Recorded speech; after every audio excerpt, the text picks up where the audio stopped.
এই সরকার নতুন ইন্ডাস্ট্রি, নতুন কর্মসংস্থান দেখবে না, আমি আপনাদের সকলকে বলে রাখলাম। এই যে 300টা ফ্যাক্টরি বিজিএম এর বন্ধ হয়ে গেল, এর মধ্যে আমি মনে করি বেশ অর্ধেকই হচ্ছে ব্যাংকের দোষ। গোয়িং ফরওয়ার্ড 180 ডেজ, 180 দিন আপনি কি করবেন?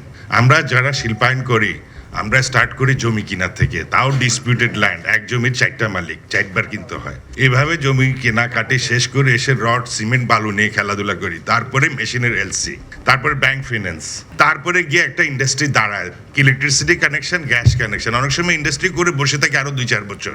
এটা হচ্ছে বাস্তবতা। এই সরকার নতুন ইন্ডাস্ট্রি, নতুন কর্মসংস্থান দেখবে না, আমি আপনাদের সকলকে বলে রাখলাম।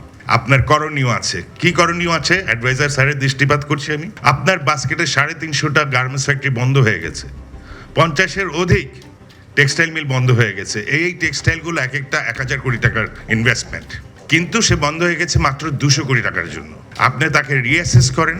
আমরা সবসময় রিশিডিউলকে একটা ইজি ওয়ে ফরওয়ার্ড মনে করি। রিশিডিউল কি? ব্যাংক তার বুকস ক্লিয়ার করার জন্য রিশিডিউল করে দিচ্ছে, কিন্তু প্রবলেম সলভ করছে না। 6 মাস 2 মাস এরকম করছে। আপনার রিশিডিউলের পাশাপাশি আপনাকে রিফাইন্যান্সও করতে হবে। আপনাকে দেখেন রিফাইন্যান্স করলে ওই ইন্ডাস্ট্রিটাকে রুখে দাঁড়াতে পারছে কি পারছে না।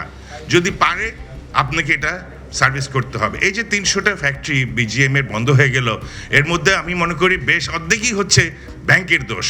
এলসি আসছে, ব্যাক টু ব্যাক করতে পারিনি, তাই না আসিফ ভাই? আপনারা তো সকলেই জানেন যে একটা এলসি বিদেশ থেকে আসছে, বেচারা ব্যাক টু ব্যাক করতে পারেনি, তার আনুষঙ্গিক জিনিসপত্র কিনতে পারেনি, অ্যাক্সেসরিজ কিনতে পারেনি, ডাইস কেমিক্যাল কিনতে পারেনি, ফ্যাক্টরি বন্ধ হয়ে গেল।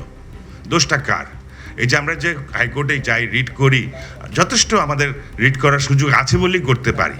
আর এই সব কিছুর জন্য দায়ী হচ্ছে আপনি সময় মতো অর্থায়ন করেন না, সময় মতো আপনি কর্ণপাত করেন না, আপনি দৃষ্টিপাতও করেন না। আমার মনে হয় এই সরকারের আগামী 180 দিনে নতুন কিছু চিন্তা করে, ওভার অ্যাম্বিশিয়াস কিছু চিন্তা না করে, যেগুলো আপনার বাস্কেটে আছে এগুলাকে কিভাবে আপনি রিপেয়ার করবেন সেই দিকে চিন্তা করা উচিত, আলোকপাত করা উচিত।